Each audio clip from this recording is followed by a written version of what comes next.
There's just those things in older games that you look at and you're like, nostalgia just punched me in the face. Today I am going to do my first top 10 on this channel and telling you my top 10 nostalgic things in games. I'm not going to be doing entire games, I'm just going to be doing parts of games. So, enjoy. Number 10. It's the year 2001. You get the GameCube. You plug it in, you realize the discs are small, and then you see this.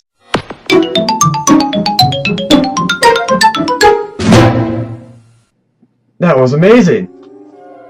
The GameCube menu is a weird kind of nostalgic. It's one of those nostalgics that you can't explain, but it's just holds dear to your heart. After playing the 64 forever, you know, turn on the game and hey, ta-da, there's the game. It was kind of refreshing to see a menu before the game. And now using different kind of memory, the calming music, the images of the game, doesn't sound too impressive now, but back then it was pretty amazing. And the combination of all your information being held with the music and just the graphic itself makes it the number 10 on this list. Number 9. That's some pretty catchy music there. Sonic Heroes menu makes it out number 9 because I haven't played the game in a while, and then going back to it, it starts out the adventure.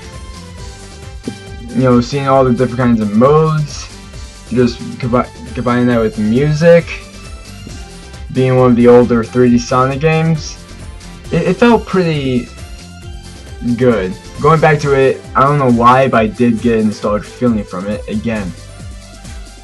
It's just that feeling, and I do not know why. Having the, you know, cool features, you know, with the different kind of teams, you know, playing as all these different kind of people. It was a pretty cool thing back then, and just the combination of all this makes it number 9 on my list. Number 8.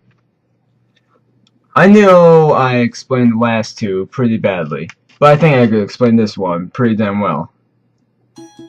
Sims 2 build, mainly the music.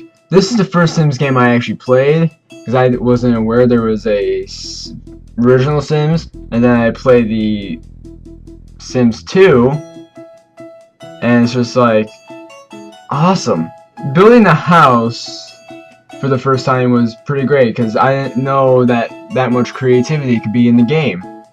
You know, with the, you know, elevator type of music, mixed with, you know, building of the houses, and creativity going anywhere you want with the people and the house. And if you had it for the computer and had the cheats, you can make as big of a house as you want, or as big as your lot would apply. It was just a pretty great moment, and I haven't been there in forever, and last time I've seen it was on YouTube. I still haven't actually been back there, but it deserves the number 8 spot in this list. Number 7. The best feeling in Crash Bandicoot 2 was really, what's gonna happen next? Not in story, but in level-wise. Each level in the game was unique and had its own style to it. And what better place to show it all than the level selection.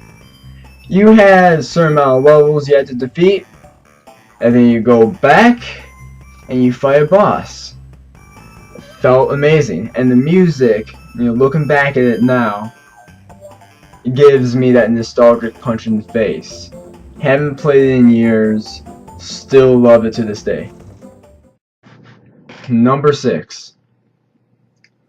As a kid, I never actually really went outside a lot because I was on the outskirts of the city. So what I did is play my 64 or PlayStation. And one of the games I loved to play, even at that age, was Zelda.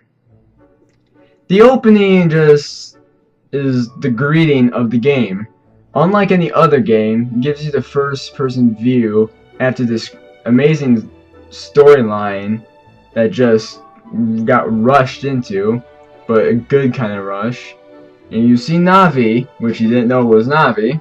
There's just a fairy going past, going through the little town, and since I didn't know how to progress too far into the game, I always erase my file and start a new one. So this was always a cinematic.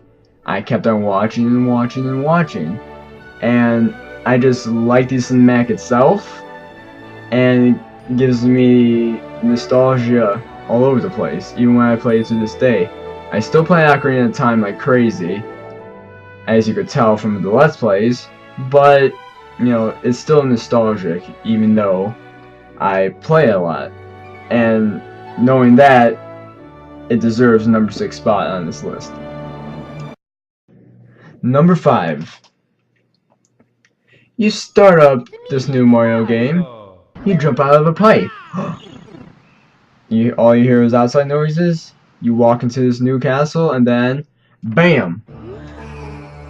The Mario Castle music is a very calm kind of music.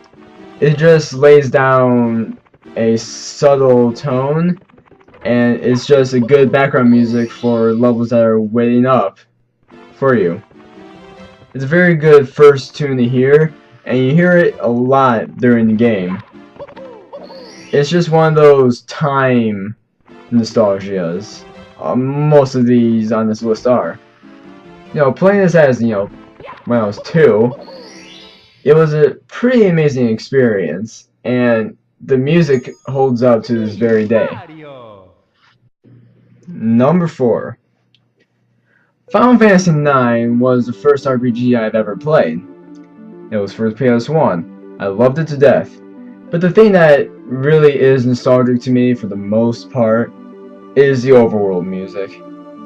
After doing every part of your adventure, every time you come back out of a town, a cave, a giant ball on top of a tree, you come back to this calm, very nice music. And then you're just hearing it all calm down and just thinking, hey, that just happened.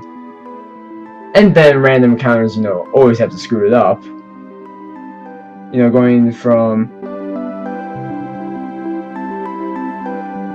to it was a little offsetting, just saying. But nevertheless, it was still a great soundtrack, and it holds dear to me to this very day. Number 3. This is another one from my really young age.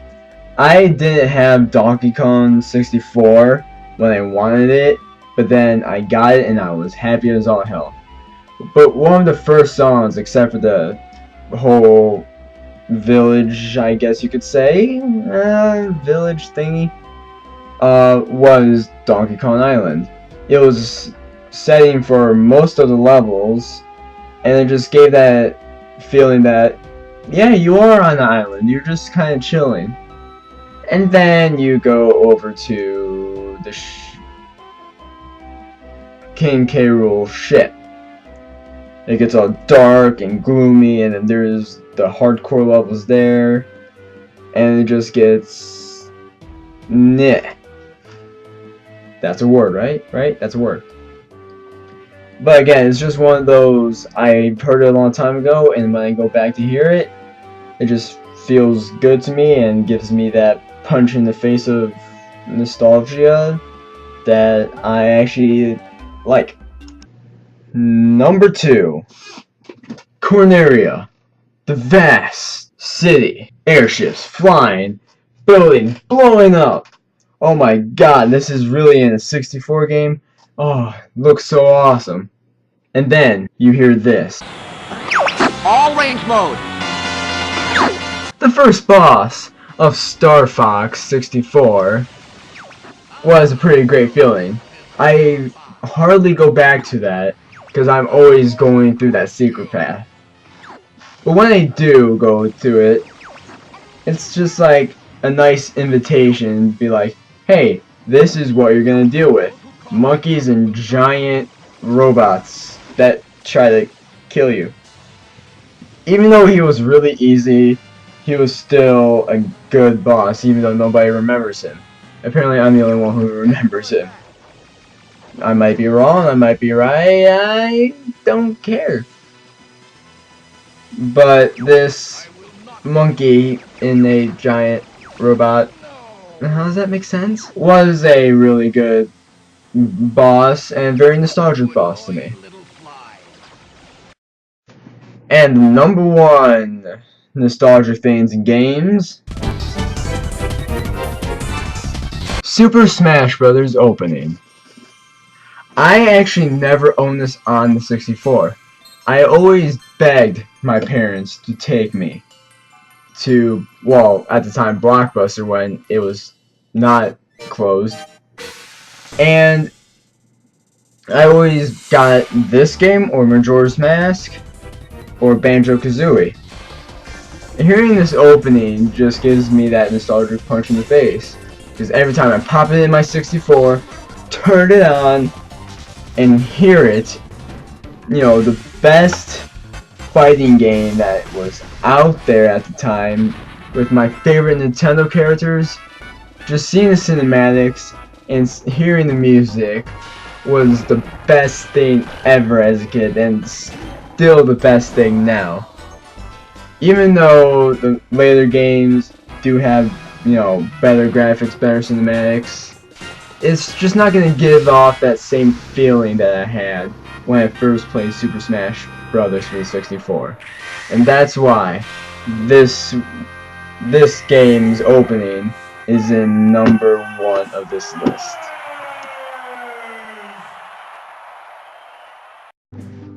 Now, I know I gave bad explanations for a lot of this, but it's hard to explain nostalgia. It's usually just stuff that was in the past that just holds dear to you. Now, if you played Superman 64 on when you were a kid, then you wouldn't understand that nostalgia feeling, because nothing in that game would actually hold to you. But this list can just consist of stuff that hold dear to me and will always just give me that nostalgic feeling. Just to clarify up, the next top 10s, I don't know what they're gonna be, but they will have a better explanation. Just saying, you know. So till next time, Nintendo Star Power signing out.